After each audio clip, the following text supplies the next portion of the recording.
본문에서 의인은 하나도 없다고 했는데 이는 시편 14장을 근거로 하고 있습니다. 여호와께서 하늘에서 인생을 굽어 살피사 지각이 있어 하나님을 찾는 자가 있는가 보려 하신즉 다 치우쳐 함께 더러운 자가 되고 선을 행하는 자가 없으니 하나도 없도다. 인간에게 양심과 이성과 도덕이 있지만 본능적인 죄를 억제하기에는 역부족이고 결국 인간은 죄를 지향하는 존재임을 성경은 지속적으로 말하고 있습니다. 불평등의 문제를 해결하기 위해 혁명을 일으키고 시민사회가 형성되었다고 하지만 개인주의, 자본주의로 치닫게 되면서 불평등은 더욱 심각해지고 인간 사회의 끊임없는 진보를 위한 기술과 제도는 탈인간화를 부추기고 사람들을 죄에 대한 무감각 속에 빠져들게 했습니다. 도둑마을이라는 동화가 있습니다. 한 나라에 도둑이 성행하자 임금은 도둑을 없애기 위한 회의를 소집하고 중신들의 제의로 나라 안에 도둑들을 모아 도둑마을을 세우기로 결의합니다.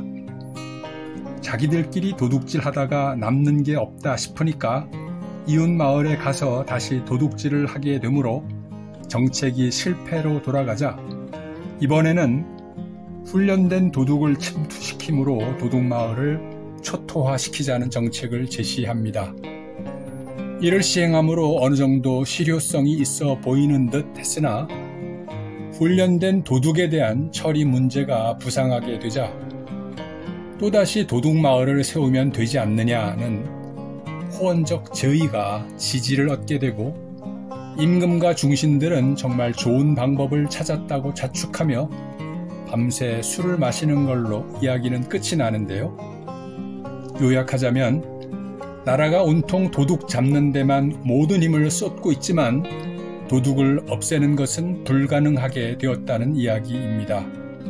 인간 사회에서 인간 내부에 뿌리 깊게 내재된 죄성을 경시하고 인위적이고 형식적인 정책을 통해 죄를 억제해보려 하지만 그럴수록 죄는 더 견고해지고 구조화됩니다.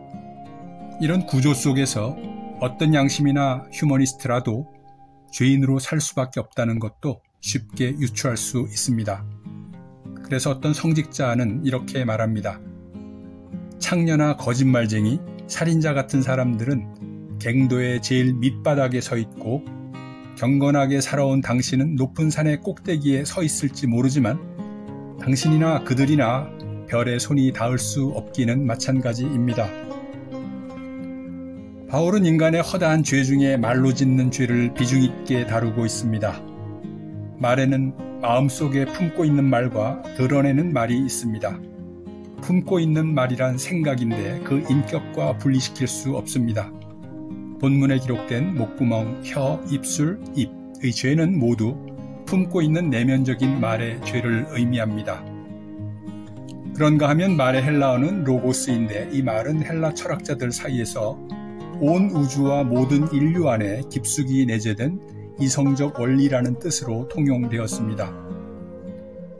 사도 요한은 로고스를 우주의 근본 원리라는 개념을 넘어 그리스도를 칭하는 말로 사용했는데 이는 사람이 말로 자신의 마음과 인격을 나타내듯 하나님께서는 말씀이신 그리스도를 통하여 당신의 마음과 뜻을 우리에게 보여주시려 했다는 의미를 내포한 것 같습니다. 그리스도가 의인으로서 말에 완전하신 분이라면 인간은 죄인으로서 인간의 말은 모두 오염된 말이라고 할 수 있습니다. 야고보서 3장 2절입니다. 우리가 다 실수가 많으니 만일 말에 실수가 없는 자라면 곧 온전한 사람이라 능히 온몸도 굴레 씌우리라. 본문에서 그들의 목구멍은 열린 무덤이요 그 혀로는 속임을 일삼으며 그 입술에는 독사의 독이 있고 그 입에는 저주와 악독이 가득하고 라고 했는데 여기서 그들은 모든 인간들을 의미합니다. 경쟁에서 이기기 위해 자신을 포장하면서 남을 헐뜯는 말을 서슴지 않고 국민이나 집단의 이익이라는 명분을 내세우며 정치적 세속적 욕망을 내뱉는 말을 서슴지 않고 대중적 인지를 활용하여 거짓 광고나 선동하는 말을 서슴지 않고 옳고 그름과 상관없이 힘 있는 자의 말을 따라 우매한 말을 서슴지 않고 자기가 살기 위해 남을 죽이는 말을 서슴지 않는 게 안타깝지만 현대를 살아가는 사람들의 일상적 언어라는 사실을 인정할 수밖에 없습니다. 교만이나 시기심이나 분노나 미움의 말을 품고 있었지만 겉으로는 겸손이나 포용이나 용서나 화해의 말을 드러냈다고 해서 온전한 말이라고 볼 수는 없습니다. 품고 있는 오염된 말을 일시적으로 감추고 억제할 수는 있겠지만 오염된 이 말은 드러나는 말을 조종하며 인간의 힘으로 소멸시킬 수 없는 죄성이고 따라서 언젠가 드러나서 인간관계를 무너뜨리는 힘을 지녔기 때문입니다. 그리스도에 속한 사람이라면 오염된 내면의 말을 씻어내도록 그리스도의 마음을 품어야 합니다. 성경에서 듣기는 속히 하고 말하기는 더디하라고 했는데 이는 내면의 말이 심히 오염되었음을 항상 인지하는 가운데 그리스도의 마음을 품었는지 확인하고 말을 신중히 해야 한다는 의미로 볼 수 있습니다.